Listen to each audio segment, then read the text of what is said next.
What's up, everyone? How we all doing? Just chilling out. Man's having a drink, relaxing, just hustling, spending the night in, pretty much like every night. And just wanted to jump on the camera and, yeah, make some content. I got some exciting news. I'm sure you can already kind of notice. Mans has a microphone. Hello, hello. This microphone has been in this house the whole time. The whole goddamn time. I'm freaking JC tells me this morning, he's like, "Oh yeah, bro, we have a microphone, you know?" Like, come on, man. Could have been using this the whole time, but alright, we got it now, so this is sick. I'm gonna be using this from now on. Obviously the audio quality is so much better with this, so that's dope. Next step in this content will be getting a proper camera and whatnot and setting that shit up, but that'll come down in the track. But yeah, anyway, so yeah, there's something I just wanted to chat about now.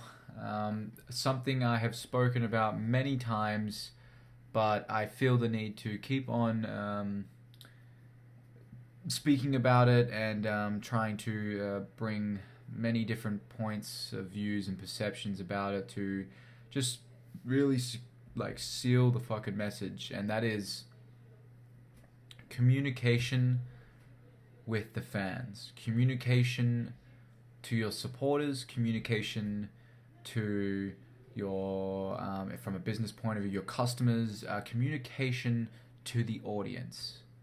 I always talk about this. I'm very strong about this when it comes to musicians and artists and communicating with your listeners and your supporters and your fans.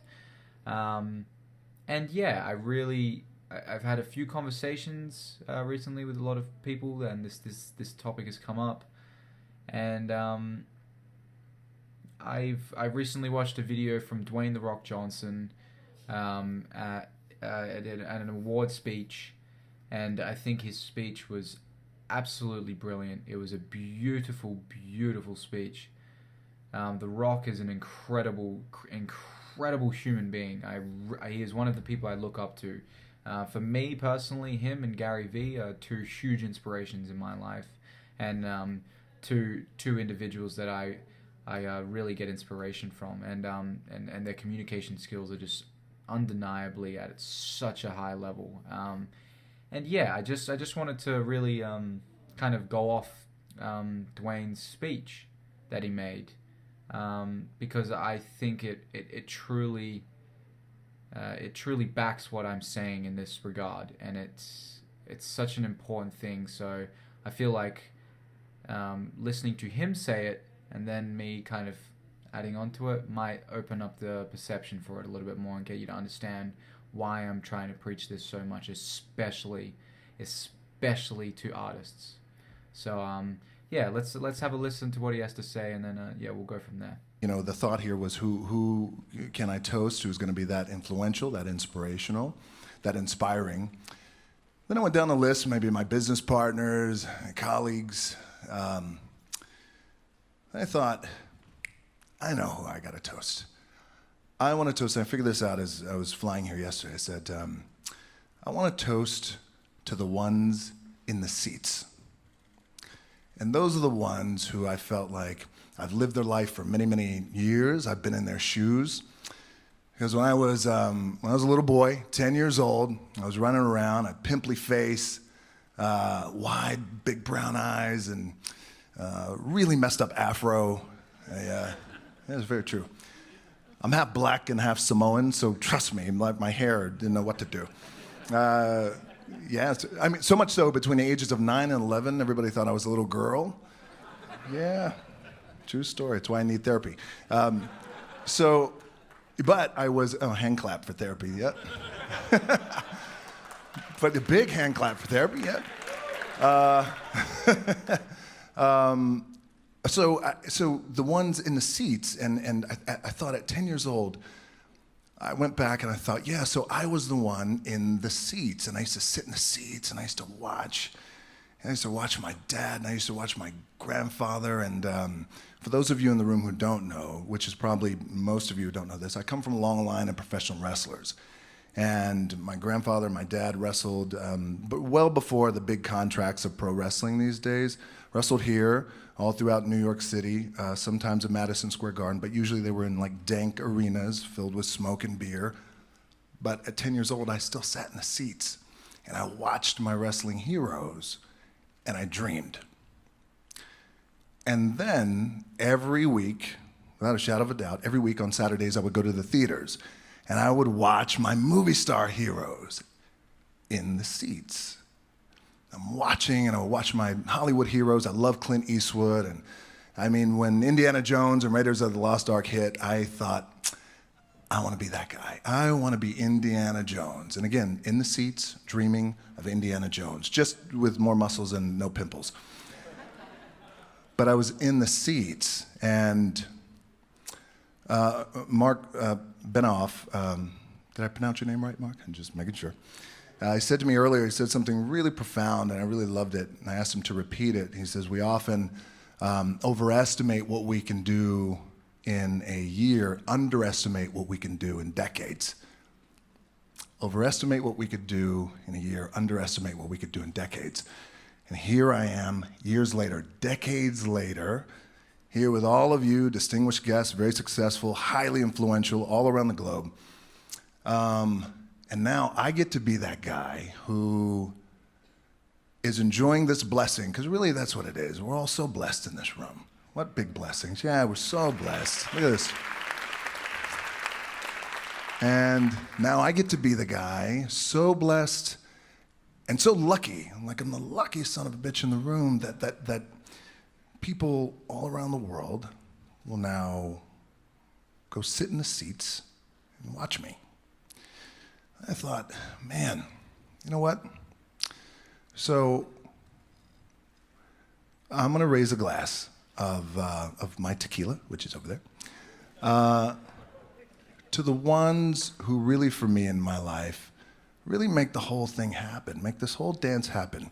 And I think it happens for all of us, where it's the fans, and it's the audience, and it's the people, and it's that human connection, Gail, that we were talking about, a human connection when you're able to impact people. It's that human connection. It's the consumer. It's these people, I feel, that make it all work. So to everybody watching, I'm going to post this, about 200 million people. This is for you. I love you, and I thank you. And as you can see, he's speaking facts. He is so genuine and he is so pure when it comes to talking about the audience, the viewer, the listener, the supporter.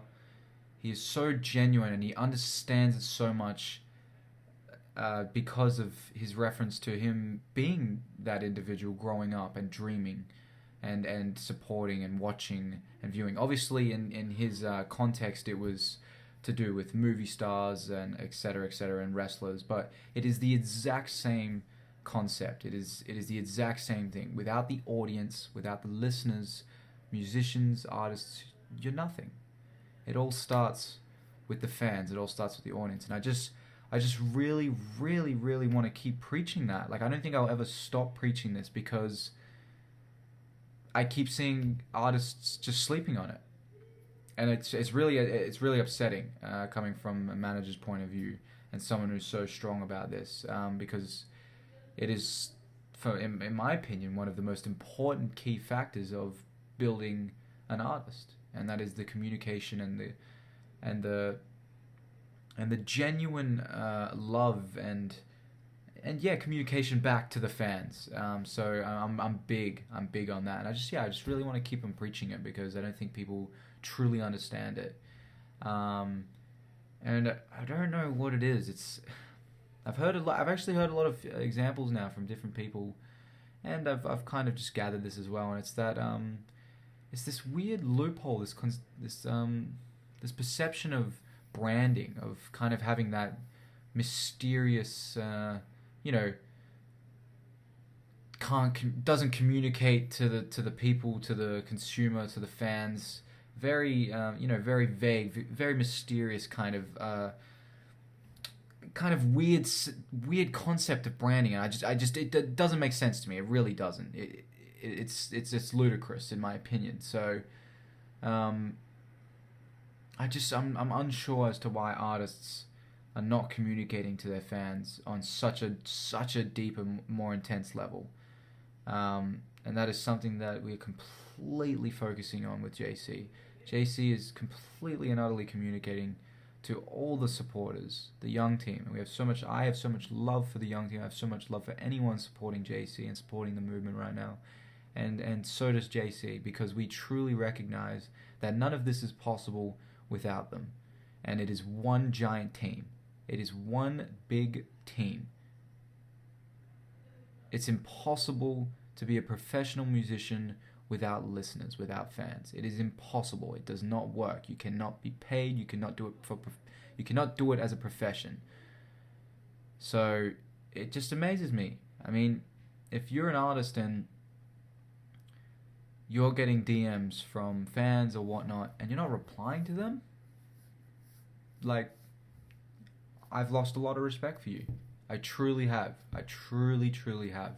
I do not look at you as a genuine, legitimate artist, because it's just insanity that you would be ignoring the people that are supporting you. That you are ignoring the people that are helping you, and making your dream to be an artist possible. So I know what's happening. I just know artists are doing it because I see artists and they're not even replying to their comments. So I know for a fact that they're not even replying to their DMs. Obviously, there comes a drawn line where you're getting too many DMs and you can't communicate to everyone. I completely understand that. There's fine lines to this shit. And there's a fine line where you can't communicate to every DM. But like Gary V, he always talks about it. On his come up, before he blew up, before everyone knew who he was staying up to 3 to 4 a.m. replying to every single person who was communicating to him on Twitter. Because he understood that. He recognized that this is the foundation of it. This is how you build yourself, because these people are supporting you. It's all about communication. So it's just, I don't know. It's just crazy. I really, really just want to keep pushing this and reiterating it to artists out there. If you are on the come up, if you are in the vicinity of DMs a day where it is not impossible to reply to everyone, you should completely and utterly be replying to your fans. You should completely and utterly be focusing on your supporters and the people that are making your life and your dream possible as a professional musician. If you're not, then shame on you.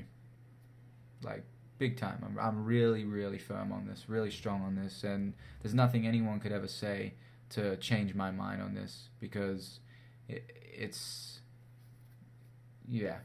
I don't even know. I'm just really strong. I just want to keep pushing it.